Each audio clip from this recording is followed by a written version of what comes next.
सैयदुल अयाम कहिड़े ॾींहं खे चयो वेंदो आहे? ए ईद जो ॾींहुं, बी जुमे जो ॾींहुं, सी 10 मुहर्रम जो ॾींहुं, डी उन्हनि मां को बि।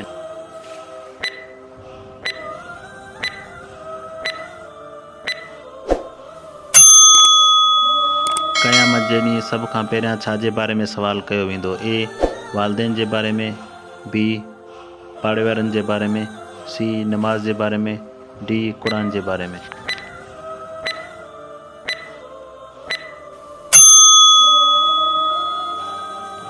इस्लाम खां पहिरां वारे ज़माने खे कहिड़ो ज़मानो सॾियो वेंदो हो? ए इल्म जो ज़मानो, बी तरक़ी जो ज़मानो, सी जहालत जो ज़मानो, डी अंबिया जो ज़मानो।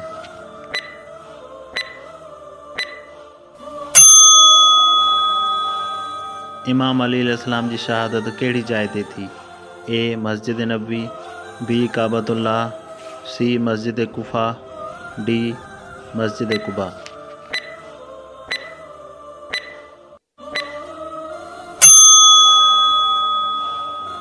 अबू तुराब यानी मिट्टी जो पी कंहिंजो लक़ब आहे? ए इमाम अली अलैहिस्सलाम जो, बी इमाम हसन अलैहिस्सलाम जो, सी इमाम हुसैन अलैहिस्सलाम जो।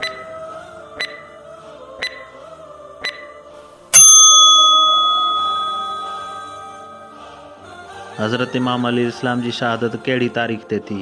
ए 21 Ramzan, B 27 Ramzan, C 19 Ramzan, D 23 Ramzan.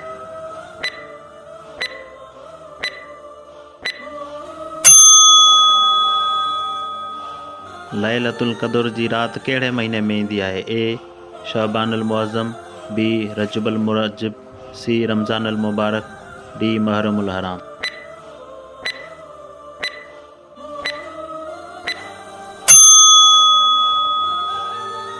मैदानी करबला में इमाम हुसैन अलैहिस्सलाम खे कंहिं ज़िबे कयो हो? ए अब्दुर्रहमान इब्न मुलजिम, बी शिमिर ज़िल जोशन, सी उमर इब्न सअद, डी हुरमला।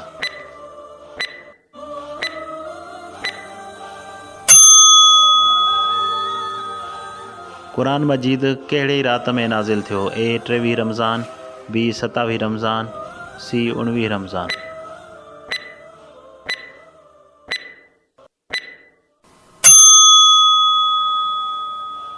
हज़रत इमाम अली अलैहिस्सलाम जे क़ातिल जो नालो छा आहे? ए अब्दुर्रहमान इब्न मुलजिम, बी शिमिर ज़िल जोशन, सी उमर इब्न सअद, डी इन्हनि मां को बि न।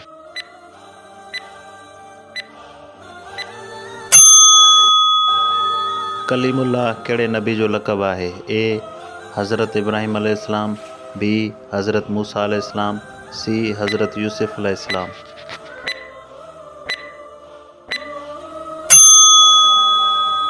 ऐनुल्लाह यानी अल्लाह जी अख हज़रत मोहम्मद मुस्तफ़ा सल्लल्लाहु अलैहि वसल्लम कहिड़े सहाबी खे लक़ब ॾिनो आहे? ए हज़रत इमाम अलैहिस्सलाम, बी हज़रत अम्मार यासिर, सी हज़रत सलमान फ़ारसी।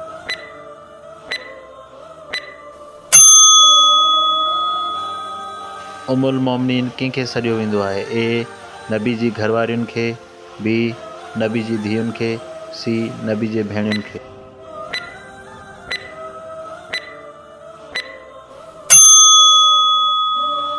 कहिड़ो नबी अल्लाह जे हुकुम सां चोथे आसमान ते ज़िंदा आहे ऐं अल्लाह जे हुकुम सां ॿीहर ज़मीन ते ईंदो? ए हज़रत मूसा अलैहिस्सलाम, बी हज़रत ईसा अलैहिस्सलाम, सी हज़रत नूह अलैहिस्सलाम।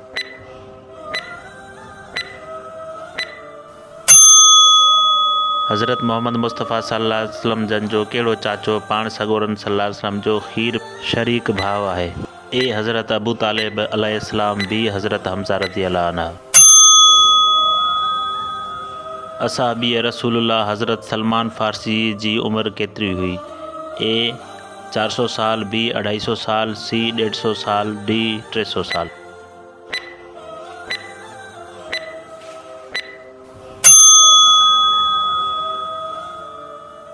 पाकिस्तान जी कहिड़ी मस्जिद तमामु घणी मशहूरु आहे? ए मस्जिद फ़ारान, बी मस्जिद फैसल, सी बादशाही मस्जिद।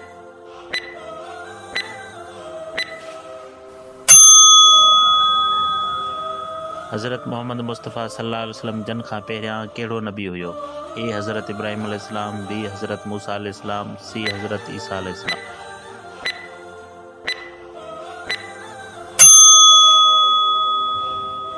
तारीख़ इस्लाम में पहिरीं इस्लामी रियासत किथे क़ाइमु कई वई? ए कूफा में, बी मक्का मुकरमा में, सी मदीना मुनव्वरा में।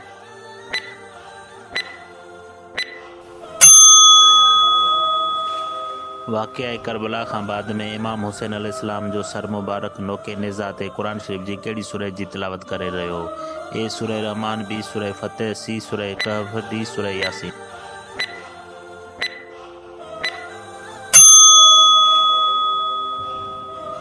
रहलत रसूल ख़ुदा सल्लल्लाहु अलैहि वसल्लम खां बाद में बीबी फ़ातिमा सलामुल्लाह अलैहा केतिरा ॾींहं ज़िंदा रही? ए 90 ॾींहं, बी 70 ॾींहं, सी 100 ॾींहं, डी 120 ॾींहं।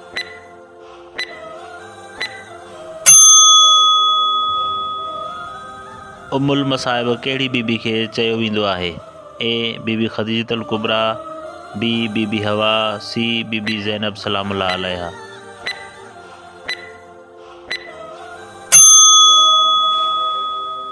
इसराइल कहिड़े पैगंबर जो नालो आहे? ए हज़रत याक़ूब अलैहिस्सलाम, बी हज़रत यूसुफ अलैहिस्सलाम, सी हज़रत मोहम्मद मुस्तफ़ा सल्लल्लाहु अलैहि वसल्लम।